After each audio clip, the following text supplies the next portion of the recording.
Hold a hand. அவங்க கையை பிடிச்சுக்கங்க. Loving Father, I thank you for the gift of faith. அன்பான ஆண்டவரே, நீர் கொடுத்த அந்த நம்பிக்கை என்ற கொடைக்காக உமக்கு நன்றி செலுத்துகின்றோம். What this sister experienced, the anointing that has brought faith in a womb. ஆண்டவரே, இந்த அருமையான சகோதரி உம்முடைய ஆவியின் அபிஷேகத்தினால் அவர்கள் வயிற்றிலே ஒரு குழந்தை இருப்பதை அவர்கள் உணர்ந்து நன்றி செலுத்துகின்றார்களோ, let that same anointing flow into the womb of my precious sister. அதே அபிஷேகம் இந்த வந்திருக்கின்ற இந்த சகோதரியின் அவர்களுடைய கர்ப்பப்பைக்குள் அதே அபிஷேகம் இப்போது செல்லும்படியாக நான் ஜெபிக்கின்றேன். Lord, let that conception take place right now. ஆண்டவரே, இப்போது அந்த கருத்தரித்தல் இவர்களுக்கு நடக்கட்டும். Destroying every spirit of unbelief. அந்த அவநம்பிக்கை என்ற அந்த ஆவியை இப்போது தகர்த்தெறிந்து அவர்களுக்கு இந்த கருத்தரித்தல் நடக்கட்டும். In the name of Jesus, ஆண்டவர் இயேசுவின் பெயரால் இவர்களை நான் ஆசீர்வதிக்கிறேன். In the name of Jesus, I bless this womb. அவர்களுடைய கர்ப்பப்பையை இந்த வேளையிலே நான் ஆண்டவர் இயேசுவின் பெயரால் நான் ஆசீர்வதிக்கிறேன். Let your fire burn and purify this womb. ஆண்டவரே, உம்முடைய வல்லமை உம்முடைய அக்கினியானது இப்போது வந்து அவர்களுடைய அந்த கர்ப்பப்பையை தூய்மைப்படுத்துவதற்காக நன்றி. Let your fire prepare this womb to bring forth a new baby into this world. ஆண்டவரே, ஒரு புதிய குழந்தையை இந்த உலகிற்கு கொண்டு வர அவர்களுடைய கர்ப்பப்பையானது இந்த வேளையிலே பரிசுத்தப்படுத்துவதற்காக அதில் உள்ள குறைபாடுகள் எல்லாம் நீங்குவதற்காக நன்றி. That's exactly what's happening to her now. இப்போது அவர்களுக்கு அதுதான் நடந்து கொண்டிருக்கிறது. Thank you, Jesus. நன்றி இயேசுவே. Thank you, Jesus. நன்றி இயேசுவே. Thank you, Jesus. நன்றி இயேசுவே. What's happening to you?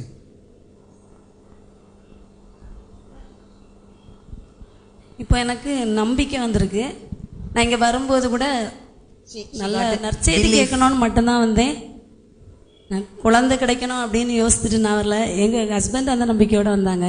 ஆனால் இங்கே வந்தவரை எனக்கு நிச்சயமாக குழந்தை கிடைச்சிச்சு அப்படின்னு நான் நம்புகிறேன். I believe that I have got a child.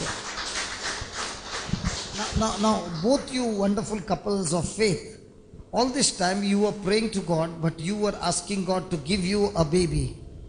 இவ்வளோ நாளும் நீங்கள் வந்து நீங்கள் எல்லாருமே ரொம்ப நம்பிக்கையில் ரொம்ப சிறப்பாக வளர்ந்துருக்கீங்க. இவ்வளோ நாள் நீங்கள் ஆண்டவர்கிட்ட எங்களுக்கு ஒரு குழந்தையை தாரும் அப்படி தானே ஜெபிச்சுட்டு இருந்தீங்க. So, wonderful sisters, you are set free from the spirit of barrenness and congratulations. இந்த நாளிலே ஆண்டவருடைய ஆவியானவர் உங்களுக்கு அந்த குழந்தை பிறக்க முடியாத அந்த சூழ்நிலையிலிருந்து அந்த தன்மையிலிருந்து விடுவித்து உங்களை ஆசீர்வதித்திருக்கின்றார். ஆண்டவருக்கு கரங்கள் தட்டி அவரை மகிமைப்படுத்துவோம். Call my brother to sing. We will have the anointing session now, and we will continue with this message tomorrow. And I'm going to pray for that baby after the song. Brother, can you just come to sing? ஒரு ஆவியானவர். Thank you.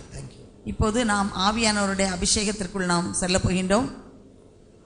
நாம் ஒரு பாடல் பாடி அதன் பின்பு இந்த ஒரு சகோதரிக்கு குணப்படுத்துதலுக்காக நாம் ஜெபிக்க போகின்றோம். Can you stand as couples, please? Those who are couples, can you please stand? நீங்க தம்பதியரா வந்திருக்கவங்க அப்படி நீங்க எழும்புங்க. ரெண்டு பேரா வந்திருப்பீங்கல்ல அவங்க எல்லாம் எழும்புங்க. Can you please stand facing each other, holding hands? ரெண்டு பேரும் ஒவ்வொருத்தரும் முகத்தை பார்த்து கரத்தை பிடித்துக் கொள்ளுங்க. God has blessed you with children. ஆண்டவர் நம்மை குழந்தைகள் கொடுத்து ஆசீர்வதித்திருக்கின்றார். எனவே நாம் மற்றவர்களை ஆசீர்வதிப்போம். Let that anointing come upon this wonderful couple who have come with great expectation. எதிர்பார்ப்போடு வந்திருக்கின்ற இந்த தம்பதியர்கள் மேல் ஆண்டவர் ஆவியானவரை பொழிந்து நம்மை ஆசீர்வதித்தது போல் இவர்களையும் ஆசீர்வதிக்கும்படியாக நாம் கரங்களை வைத்து நாம் இவர்களுக்காக ஜெபிப்போம். As today we learned that Jesus is a covenant partner.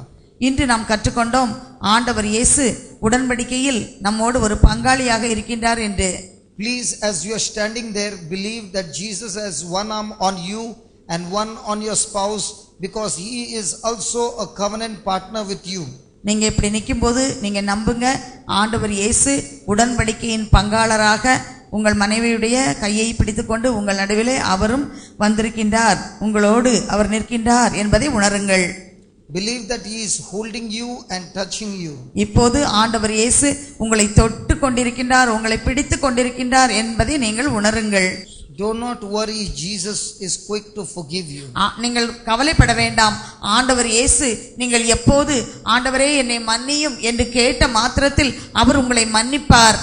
in my own life, என்னுடைய சொந்த வாழ்க்கையிலே I had gone to the wrong places because my business was not working. என்னுடைய தொழில் மோசமாக இருந்தபோது நான் தவறான இடங்களுக்கு நான் சென்றிருக்கின்றேன். By going to the wrong place, my whole business collapsed. நான் தவறான இடங்களுக்கு சென்றதால் என்னுடைய தொழில் முழுவதுமே முடங்கி போனது. It was only when I repented, நான் எப்போது மனம் வருந்தி ஆண்டவரிடம் மன்னிப்பு கேட்டேனோ, I asked Jesus to forgive me. ஆண்டவர் இயேசுவிடத்திலே என்னை மன்னியும் என்று கேட்டேன். And I made a decision never more to go to any other place. நான் அதன் பின்பு ஒரு முடிவெடுத்தேன், இனிமேல் இப்படிப்பட்ட இடங்களுக்கு நான் போகவே மாட்டேன் என்று. My business that had collapsed, என்னுடைய தொலைந்து போன அந்த தொழில் Jesus blessed it one more time. ஆண்டவர் இயேசு மீண்டும் ஒரு முறையாக ஆசீர்வதித்தார். And I am in the blessing of God. நான் ஆண்டவருடைய ஆசீர்வாதத்தின் அடியிலே நான் வந்து விட்டேன். If you have gone to the wrong places, just repent. தவறான இடங்களுக்கு தவறான வழிகளை நீங்கள் பின்பற்றி இருந்தால் இப்போது அதற்காக ஆண்டவரிடத்திலே மன்னிப்பு கேளுங்கள்.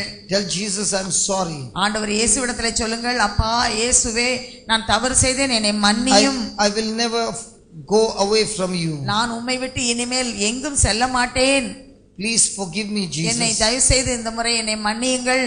I believe in your mercy and in your grace. இரக்கத்திலும் உம்முடைய அருளிலும் நான் நம்பிக்கை வைத்திருக்கின்றேன். If there has been an abortion in your life right now, repent and ask God to forgive you. உங்கள் வாழ்க்கையிலே நீங்கள் ஏதாவது அபாஷன் செய்திருந்தால் அதற்காக இப்போது நீங்கள் ஆண்டவரிடத்திலே மனம் வருந்தி, அப்பா என்னை மன்னியும், எங்களை மன்னியும் என்று மன்னிப்பு கேளுங்க. As you are asking for forgiveness, your womb which had once put death to a child, Jesus will forgive you and bring life into that womb. நீங்கள் ஆண்டவரிடத்திலே மன்னிப்பு கேட்கும்போது ஒரு காலகட்டத்திலே ஒரு குழந்தை சாவுவதற்கு உங்கள் கர்ப்பப்பையிலே அது காரணமாக இருந்ததென்றால் இந்த வேளையிலே ஆண்டவர் இயேசுவிடத்திலே நீங்கள் மன்னிப்பு கேட்கும்போது அவர் உங்களை மன்னித்து உங்கள் கர்ப்பப்பையை மீண்டுமாக புதுப்பித்து ஒரு குழந்தை அதில் தங்கும்படியாக ஆசீர்வதிப்பார்.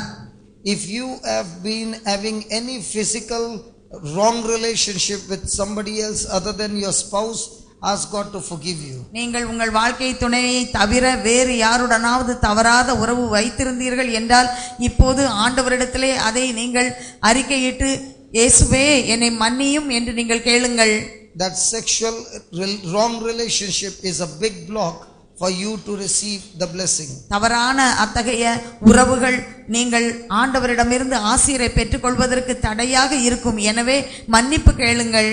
God will not withhold anything good from you when you are doing the right thing in His eyes. ஆண்டவர் கண்களுக்கு முன்னால் நீங்கள் நேர்மையானவற்றை நீங்கள் செய்து கொண்டிருந்தால் ஆண்டவர் உங்களுக்கு ஆசீர்வாதமாக இருக்கக்கூடிய நன்மையான காரியங்களை ஒருபோதும் அவர் உங்களுக்கு தராமல் வைத்துக் கொள்வதில்லை. It is God's will to bless you and your family. உங்களையும் உங்கள் குடும்பத்தையும் ஆசீர்வதிப்பது ஆண்டவருக்கு விருப்பமான காரியம். God Himself is saying, be blessed, be fruitful and multiply. ஆண்டவரே தன்னுடைய வார்த்தையால் இவ்வாறு சொல்கின்றார், உங்களை நான் ஆசீர்வதிக்கின்றேன், நீங்கள் பலுகி பெருகுங்கள் என்று அவர் ஆசீர்வதிக்கின்றார். As you have repented and asked for forgiveness of sin, believe the Bible says you shall receive the gift of the Holy Spirit. நீங்கள் எப்போது மனம் வருந்தி ஆண்டவரிடமிருந்து மன்னிப்பை பெற்றுக் கொண்டீர்களோ அந்த நிமிடத்திலேயே நீங்கள் ஆண்டவர் தருகின்ற பரிசுத்த ஆவியை உங்களிலே நீங்கள் பெற்றுக்கொள்கின்றீர்கள் என்று பைபிள் சொல்லுகின்றது. Today you saw so many healings taking place. நீங்கள் இன்று உங்கள் கண்ணால் எத்தனையோ குணமளித்தலை நீங்கள் இங்கு கண்டீர்கள். God is faithful to His word. ஆண்டவர் தன்னுடைய வார்த்தையில் உண்மை உள்ளவராக பிரமாணிக்கம் உள்ளவராக இருக்கின்றார். Are you making the decision to be faithful to His word?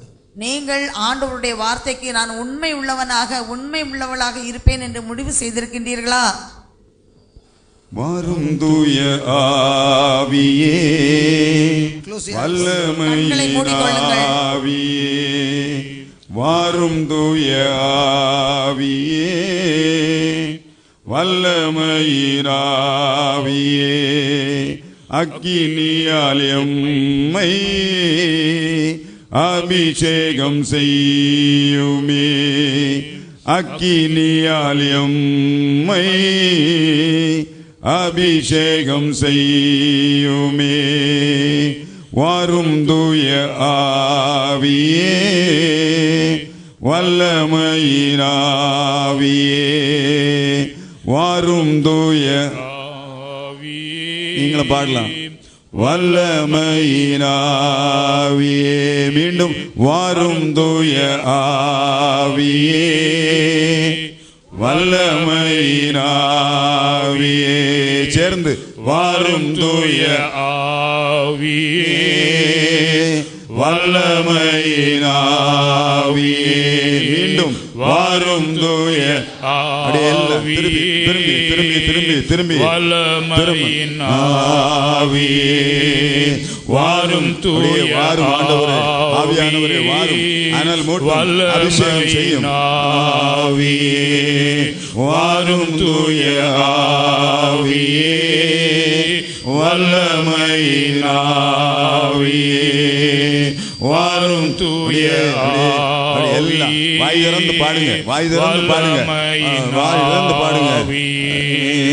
வாரும் தூய ஆவியே, வல்லமையினாவியே வாரும் தூய ஆவியே,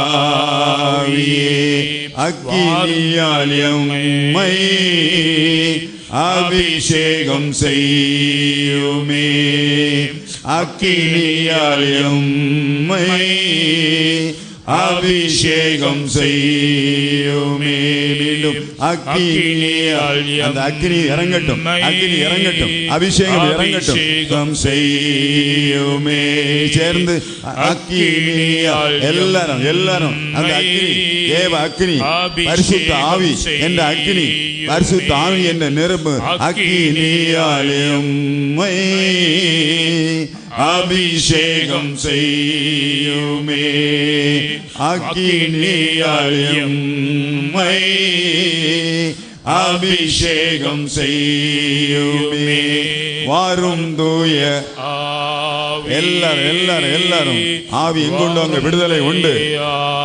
ஆவியே வாரும் தூய ஆவியானவர் உண்மையின் ஆவியானவர் உண்மையை அறிவீர்கள், அந்த உண்மை எங்களை விடுதலையாகும். ஆவியே வல்லமையினாவியே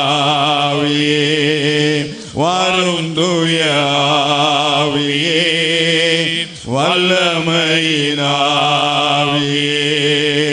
வாரும் தூய ஆவியே, வல்லமையினாவியே வாரும் தூய அப்படியே அப்படியே பாடுவோம். வல்லமையினாவியே வாரும் தூய வாரும் ஆண்டவரே இயேசுவே ஆவியானவர்களை நிரப்பும், அனல் மூட்டும், அனல் மூட்டும் வாரும் தூய அளவில்லாமல் நம்முடைய அக்கினி இறங்கட்டும், தீமைகளை சுற்றி எரிக்கட்டும், புதிய மனிதர்களாக அவர்களை மாறட்டும். ஆண்டவரே இயேசுவே ஆவியே வல்லமையினாவியே வாரும் தூய ஆவியே, வல்லமையினாவியே அக்கினியால் எம்மை அபிஷேகம் செய்யுமே, அக்கினி அக்னியால் எங்களை அபிஷேகம் செய்யும் ஆண்டவரே, அபிஷேகம் செய்யுமே வாரும் தூய ஆவியே, வல்லமையினாவியே நீர்த்திரள் மீதினிலே நின்று அசைவாடினீரே, நீர்த்திரள் மீதினிலே நின்று அசைவாடினீரே வாரும் தூய ஆவியே, வல்லமையினாவியே வாரும் தூய ஆவியே, வல்லமையினாவியே வாரும் தூய ஆவியே, வல்லமையினாவியே வாரும் தூய ஆவியே, வல்லமையினாவியே வாரும் தூய ஆவியே, வல்லமையினாவியே அக்கினியால் எம்மை அபிஷேகம் செய்யுமே வல்லமையின் ஆவியே வாரும் தூய ஆவியே வல்லமையின் ஆவியே எலியாவின் ஜெபம் கேட்டு அக்கினியால் இறங்கினீரே எலியாவின் ஜெபம் கேட்டு அக்கினியால் இறங்கினீரே வாரும் தூய ஆவியே வல்லமையின் ஆவியே சாலமோனின் ஜெபம் கேட்டு அக்கினியாய் இறங்கினீரே சாலமோனின் ஜெபம் கேட்டு அக்கினியாய் இறங்கினீரே வாரும் தூய ஆவியே வல்லமையின் ஆவியே வாரும் தூய ஆவியே வல்லமையின் ஆவியே எல்லாரும் வாரும் தூய ஆவியே வல்லமையின் ஆவியே வாரும் தூய ஆவியே வல்லமையின் ஆவியே அக்கினியாலியம் அபிஷேகம் செய்யுமே அக்கினியாலியம் அபிஷேகம் செய்யுமே வாரும் தூய ஆவியே வல்லமையின் ஆவியே வாரும் தூய ஆவியே வல்லமையின் ஆவியே வாரும் தூய ஆவியே வல்லமையின் ஆவியே வாரும் தூய ஆவியே வல்லமையின் ஆவியே. Speak to Jesus இயேசுவிடம் பேசுங்கள் and tell him, Lord, I thank you for destroying every curse from my life. அவரிடம் இவ்வாறு சொல்லுங்கள், ஆண்டவராகிய இயேசுவே, என்னுடைய சாபங்களை எல்லாம் நீர் அழித்து போட்டதற்காக உமக்கு நன்றி என்று சொல்லுங்கள். The curse of barrenness has